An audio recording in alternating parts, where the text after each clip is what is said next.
Hello, welcome to the 1455 Author Series, a virtual portal into the minds of writers that explores their latest work, inspiration, and more. I'm Sarah Tollok. I'm the author of Bookstories, which debuted in March of 2024 with Balance of 7 Press. I'm from here in the Shenandoah Valley of Virginia, just north of Winchester. To start off, to tell you a little bit about my book. It is literary fiction with magical realism. It follows, the main narrative is a publisher named Dottie. She has a special ability to be able to tell things about writers just from reading their writing. So the special intuitive knowing. But she has been on a lifelong mission to try to find this one writer who used to send them stories way back when she started in the 60s. They were absolutely brilliant, but they never had endings. They never signed them, and she can never get a read on them. And along the way, it has all these other bookish tales woven in that take place in libraries and bookstores, and even a fictional bar for librarians called the Circulation Desk. It's basically my love letter to the world of books, because I love books about books, and I love reading and just the magic that happens when people exchange written word. So that's what I wanted to capture in this. So let me read a little bit of this for you, and then we could chat a little bit. So I'm going to read actually right from the beginning of Bookstories. The first chapter is called Unfinished, New York City, 1960. I got one. Bobby's exclamation resulted in turned heads and several groans rising from the cramped rows of desks in the smoke-filled bullpen at Tandem Bike Publishing. Most of the junior editors went right back to work, thumbing through towering stacks of thick manila envelopes, trying to decipher whether they had a submission worth passing up the chain to the assistant editors. However, a few bowed heads shot up. Those editors dropped what they were doing and made a beeline for Bobby's desk. Dottie was the first one to arrive. Of course she was. She'd known exactly what Bobby's announcement meant. Although her looks were unassuming, Dottie had a presence about her. She was highly focused and no nonsense, especially when it came to books. Only those not scared off by her intensity knew Dottie also had a sensitive soul, relentless curiosity, and a razor-sharp sense of humor. Is it them? Are you sure? Dottie's cigarette nearly singed the paper as she reached for the slim stack in Bobby's hand. His mother-of-pearl cufflinks caught the light, capturing Dottie's attention. Bobby was always fully buttoned up, stylish, and perfectly coiffed, even on days it was unlikely he'd have to make an appearance in any of the wood-paneled executive offices upstairs. Of course I'm sure, darling. Here, I'll trade you. Bobby exchanged the manuscript for her cig, only to dramatically gag after the first puff. Ugh, how do you smoke these things? Filters are ridiculous. Still frowning, he tore off the lipstick-stained end of Dottie's L&M and sucked down half the tobacco in one long drag. I thought you were quitting, remarked Ted as he pulled up his chair next to Bobby's desk. Bobby smiled. It's a special occasion. I finally got one. Gail, the last of the fan foursome, deposited herself on Ted's knee. Dottie gave the mismatched pair a quick smile before diving into the story. Gail was a transplant from a wealthy Connecticut clan. Her family had been rich longer than Ted's family had even been in the country. Her perfect patent leather shoes rubbed against Ted's pant legs, hand-hemmed by his baba. He smiled up at her with his chip-tooth grin, and she beamed back. Gail ran her red fingernails through Ted's shaggy brown hair, trying in vain to make it neater. Just don't tell my mother you caught me smoking, Bobby quipped, taking another drag. Your secret's safe with us, Ted assured him. Now catch us up. What's this one about? Sailors and boats, said Bobby, wagging his eyebrows and loosening his collar. Shipyards and longshoremen, Dottie corrected, already turning to the second page. Gail began humming Ships Ahoy. Bobby joined in. Shh, all of you, shut it, snapped Lauren, an editor one row over. I'm trying to read here. You're all crazy to waste your time with that crap that guy sends in. You have no vision, Lauren, Ted yelled, Besides, we all know you hide torn out pages from Playboy in the manuscripts when you get bored. Nothing wrong with a little Playboy, Lorne. Good articles, no need to hide it. And the author could be a woman, Lorne, Gail added in a scolding tone. We exist beyond the centerfolds of your girly magazines. Turning beet red, Lorne grumbled and closed the top drawer of his desk, giving the four a guilty sidelong glance. After this, all fell silent as Dottie read. Turning to page 4, she sighed and shook her head. The part with the imagery of the coiled rope, Bobby asked. Yeah, she responded in a whisper. The writing was so brilliant, it required reverent silence. Reading this author's work made Dottie feel as if she were standing near the huge bank of votive candles at St. Pat's Cathedral, surrounded by soft, warm illumination. Each flame was an intention all its own, but together they created something beautiful, a whole greater than the sum of its parts, enough to warm someone looking for more than physical warmth on a cold, lonely day. Dottie flipped through the pages faster and exponentially faster, like gravity tumbling young Alice down the rabbit hole. Yet, like always, when she was thoroughly lost in the story, she reached the end of the page and there was no more. Her descent into Wonderland abruptly halted, and she was left hanging, suspended among the teacups, the pocket watch gears, unable to set even one silk-slippered foot into the Mad Hatter's party or anywhere else. The story didn't have an ending. None of them ever did.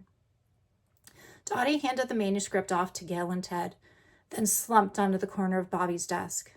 The story, like the author's other submissions, was incredibly real and immersive. Dottie felt like she could hear the water of the Hudson lapping against the pilings below the dock and smell the oily smoke from the ship's engines. But any sense of the author themselves? Nothing. It was maddening. Wow, right? Bobby asked. Dottie nodded, then walked back to her desk to get a new cigarette. As she dug one out of the pack, she glanced down at the submission she had been reading before Bobby sounded the alarm. The story was a romance set in some island in Alaska. The writer's cover letter spoke of how everything Hawaiian had been a fad since the island's recent ratification as a state.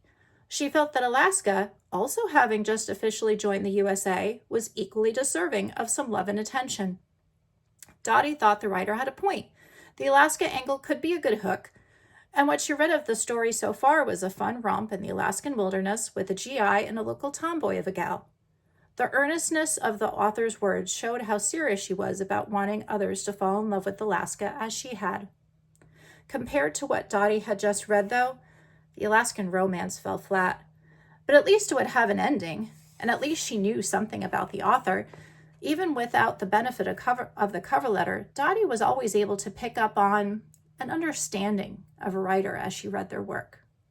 Every time Dottie read, she got brief glimpses into the mind of the author. It had always been that way, even when she was a little girl. Once she thought everyone felt and knew such things, and only as she got older had she slowly realized they didn't. Immersed in a story, Dottie could tell the author's gender, even when the given name was just the first initial. She could tell whether they were writing from their own experience, they were inspired by reading about something, or they were making up everything just for the sheer love of it. She could tell how the author felt when they were putting pen to paper. The knowledge just came to her, a mist of understanding that crept in from the edges of the page when she took in the story. Sometimes insight rolled in quietly, becoming more detailed the further she read. Other times, the flashes came fast and intensely, lightning from a thunderstorm that blew in an otherwise sunny day. As a young girl, Dottie had learned that some of the saddest people wrote the funniest prose. Those who were the most fearful of the world wrote the bravest characters, and those who were lonely wrote about family and love like no one else. So, to tell you a little bit about Bookstories, so pardon me as I'm calling up the questions that are suggested by 1455, it actually started out as what I had envisioned as a short story collection. I had a bunch of thoughts in mind that were they were all stories about reading and books and publishing and the world of books, and libraries and all these different things. And I had about 10 of them plotted out. And I thought, okay, well, I can make that a nice collection. I love books about books. So this will be great. It'll be all stories about books. And one of my first ones was that first chapter, Unfinished. I remember telling my son about it, who's now 14, but was probably about, 10 at the time. No, not quite 10. No, about 10. Yeah, 10. But he was laying on the floor of the living room. And I was telling him, I have this idea for this story about this author who writes these amazing stories, and they send them into the publisher, but they never have endings, and they never know who wrote them. And they're all like kind of thinking about who could have wrote this? Why did they not write the endings? Why don't they sign them? And they put out some sort of like ad in the paper to get them to try to come. And then the day is there, and the door of the publishing house opens up, and that's where the story stops. I said, do you get it? Do you get it? Like, you're left with the feeling that we were just describing the whole story. And I remember that moment when his eyes lit up and he goes, oh, I get it. I was like, all right, I think I have something here. But then I kind of had another epiphany on a ride home, going at 5:22 from Winchester to my house, that all of these can live in the same world. I could thread all of these together. And I'm really happy that it happened that way, that I hadn't envisioned it all as one continuous story from the beginning, because I liked finding those places where I could weave everything together and have this person have this other connection to this person and this other time period.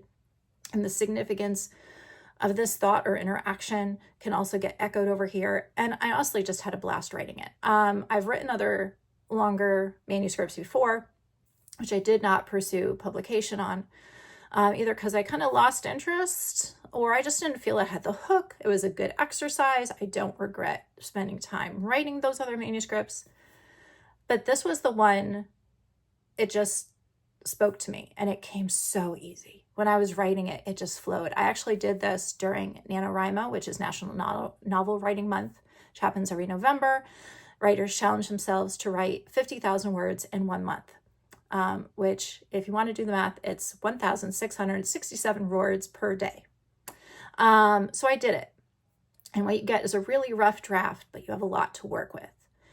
And it just kept coming. It was nice. It was easy to write because I just loved it. I just loved this topic. So I think my advice to writers is, when you know, when you know you got something and you know it just speaks to you and this is your story to tell, just run with it, absolutely run with it. It just feels so good. This one felt so good to write. But to kind of take it back a little bit. So I talked about the process of writing book stories. And I guess I could say, bringing it to the readers, like I said, when I was writing it, I'm like, I know this is the one. This is the one. I'm going to run it all the way. And so I finished my first draft in November. I added some more additional chapters to wrap things up around February. By that summer, I was querying it. I made a lot of mistakes. I wrote a very poor first query letter. But I decided to query both agents and small publishing houses that accept submissions without an agent all at the same time. And I had a few, what you call a full request. I did have a few full requests. And one of them worked out, which was with Balance to Seven Press. One of their taglines is about keeping the magic in storytelling. I just felt like that spoke to me. And Todd, my publisher, he got it. He just really got the book. And when he got it and started using those characters' names that before then only lived in my head and on a computer file, and he started talking to me about them like they were real people, I'm like, oh, he gets it. This is the one. The projected date between when I signed my contract and was going to be published was 2 years, because small publishers, they can't put out tons and tons of books. They know how much energy they have to dedicate to each one. So mine got projected out for 2 years and it came to the shelves in March of 2024. I'm very happy with how it's doing so far, and I'm so thrilled that people are receiving it so wonderfully. And the feedback I'm getting back from it tells me that, yeah, other people are getting this story too and getting the heart of it, which is that we are all connected. That's why there's no endings, because all of our stories weave together. And if we're all that closely connected, there are no real endings. Going back to the beginning of my writing journey, I started writing probably about 10 years ago now, because I was at home with my 2 boys as a stay-at-home mom. And I, at the time, was reading a lot of fan fiction. And I said, well, I think I could write some of this. I think I could do that. And so I did start writing and putting up on fanfiction.net, and then what we call AO3, Archive of Our Own. And what I loved about that format was it was very much a conversation between the writer and the reader. You're putting up a chapter at a time. You're immediately getting comments back from people. Oh, it made me cry. Thank you so much for wrecking me emotionally. And requesting, like, when is the next chapter coming out? And then I thought, I think I want to start writing my own original stories, because fan fiction is based on, TV or movies or other works that you kind of play in their sandbox. So I think I have like some of my own characters that I'm thinking about. So as I was starting out doing that, I realized I know not a whole lot about publishing and about writing craft. I wanted to learn more about the craft. But again, I was raising 2 children, and then I went back to work when the youngest one went into school.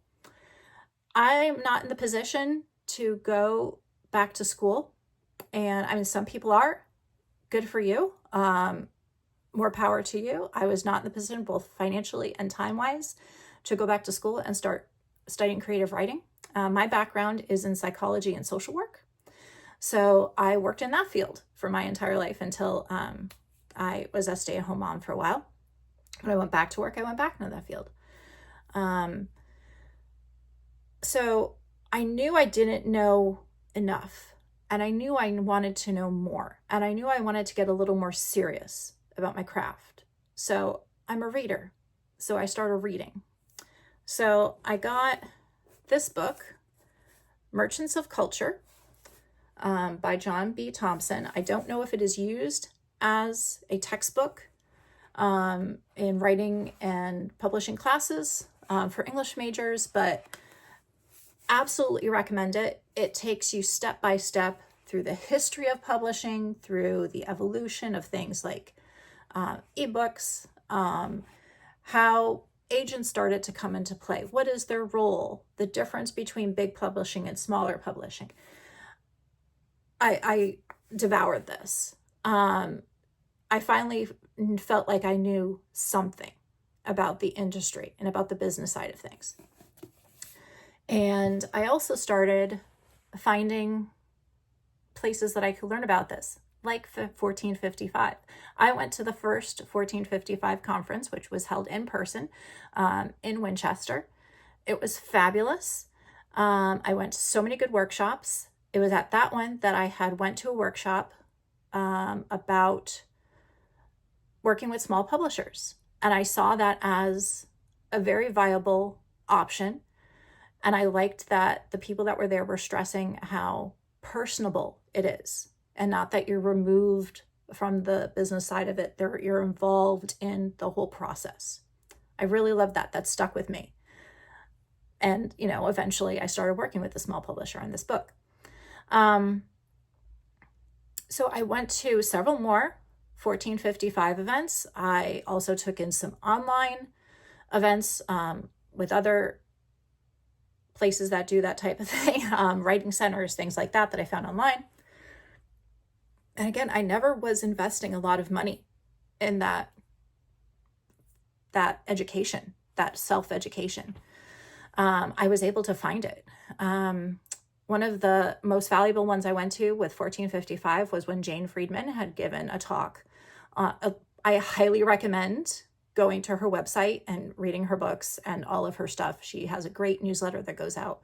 But she was talking about how you need a platform. So a social media platform, an online platform, so that people, if they want to find you, they know where to find you. They know how to get in touch with you. They can see what's going on with you. After I left that workshop, I immediately went home and talked to my husband, who's more the tech guy, got sarahtollok.com, and he started working on my website. I got on all the social media. At the time, I was big into Twitter. There was a wonderful writing community on Twitter. It's gone downhill, unfortunately, as the app has. And Instagram and Facebook. Now I'm leaning much more into Instagram and Threads. But started finding then that online community, found so many more opportunities for education, for discussion, people that I can ask questions to. You know, if I said, well, and they're not treating you like you're dumb. They know that you're in the beginning of the process. So finding that online writing community, also I found a ton of opportunities for where to submit stories to.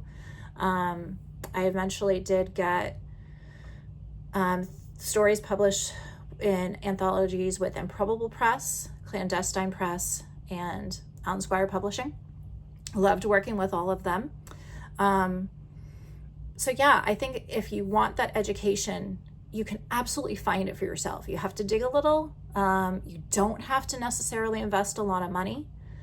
And when it came to the craft writing, I just devoured books on craft. So yeah, writing down the bones, how to write a sentence. I read the Stephen King book on writing, so many others that I can't recall the names of right now, but the information is there. So the advice that I would give to writers is just keep being open to finding those opportunities. Take the time for yourself, saying this is part of my writing. It isn't that if you're not constantly writing that you're not writing. Okay? The time spent educating yourself about writing, about what you want to do with your writing, about the industry of writing, that is part of writing. That is part of being a writer. Right now, I haven't typed new material in a while. I've been marketing my book, you know, but I'm still creating different ideas. And I know that when my day job ends, my school year ends in May, and I'm off for 2 months, I'm going to put all those ideas that I've been kind of accumulating and see which one I want to run with. So the other advice I would give is be gentle with yourself. If you don't know everything right away, you don't have to. No one expects you to know everything right away. If you make a few faux pas, so what? We all have. We're all going to. Anybody who says that they haven't is lying. And be open to the fact that you might be really successful at this. You know? I mean, I think there's something to be said for manifesting success and thinking, I'm going to do this. And thinking, not just I'm going to do this, it's already happening. I'm already putting the time in right now. It's going to happen. So just be gentle with yourself in the process. And don't be afraid to call yourself a writer. I struggled with that a lot. I never thought, I only have one story published, or I only have stuff online. You're a writer. If you're writing, you're a writer. If you're writing anything, if you're thinking about writing, if you're sharing it with people, if it hasn't been shared with people yet, if you're still keeping it close to yourself, if you feel like you're a writer, you're a writer. I think I've been a little bit all over the place. I think one of the things I wanted to talk about was Sean had put about a literary citizen. What does that mean to me? Being a literary citizen, I think, means also helping people that I see were at where I was, and also letting people know that are at where I want to be, interacting with both of those ends, you know? It isn't just like, we're all in a spectrum, of learning. And I think being a literary citizen is talking to all the people along that spectrum. Don't be afraid to talk to the person who's in charge of a publishing agency, a publisher. Don't be afraid to talk to the person who's in head of a literary agency. If they don't want to talk to you, they don't have to. But I think being a literary citizen is being open to interacting with all of them. Now, that being said, I'm a huge introvert. That's a challenge for me. But when I go to events, I actually psych myself up and tell myself, I'm going to talk to people. I'm not pretending to be a writer. I really am. I had gone to 2 years now, a conference called Conversations and Connections, which is run by Barrel House. They put it on annually or twice annually between DC and Pittsburgh or Philadelphia. I forget where the other site is that they use. But it's wonderful. And the first time I went, I did have huge imposter syndrome. And I wrote about it actually afterwards. I reviewed the conference. And but everyone made me feel so welcome. And now I think it is my job to make other people feel welcome that are starting out.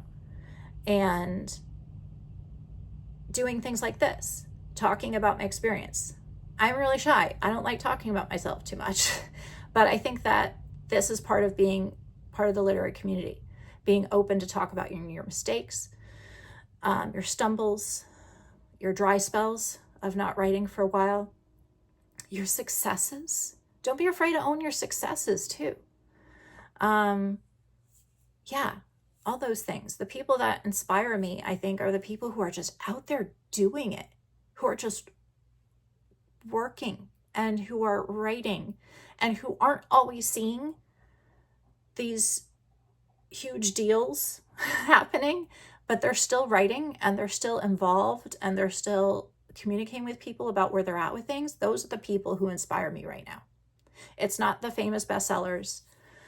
Yes, it is some people who I've read some brilliant writing by. They're not all bestsellers. But I think it's just the people that influence me and inspire me the most right now are the people who are just in the trenches working it at all angles of this, who are writing to just for themselves right now, who are writing and putting stuff out there on a regular basis, who are editing, who are producing the books themselves, everyone in that ecosystem that are just in it. Those are my inspiration. You are my inspiration. The people who are showing up and listening to these things and going, I want to know more. Yeah. What would success mean to me? I think it's just what's happening right now, that people are telling me about the people in my book and going, I really love that person. And they're talking about them like they're real. And who are telling me that reading your book makes me want to read more and makes me want to connect with people more, makes me want to go out and talk to people more and see the connections that happen between us. People getting it. Literary success is when people get it, but have their own take on getting it. That's amazing, because that's like seeing your child go out into the world and become their own person. I'm getting to see my book become its own thing that lives. It isn't just living in my head now. It's living in someone else's head, but in their interpretation of it. That's amazing. That's exciting. That keeps me going. I want to do it again. I think that's all I got. I hope this was helpful. And if you'd like to know more about me or what I'm doing these days, you can check it out on sarahtollok.com, SARAHTOLLOK.com. And hey, if you have any questions or anything, drop it in the comments. I'll check the comments from this 1455 video, or go ahead and write to me on the contact me part on my website. I want to thank Sean and 1455 for giving me this opportunity and this platform to talk to folks. And keep writing, keep doing it. I'm your fan. Thanks.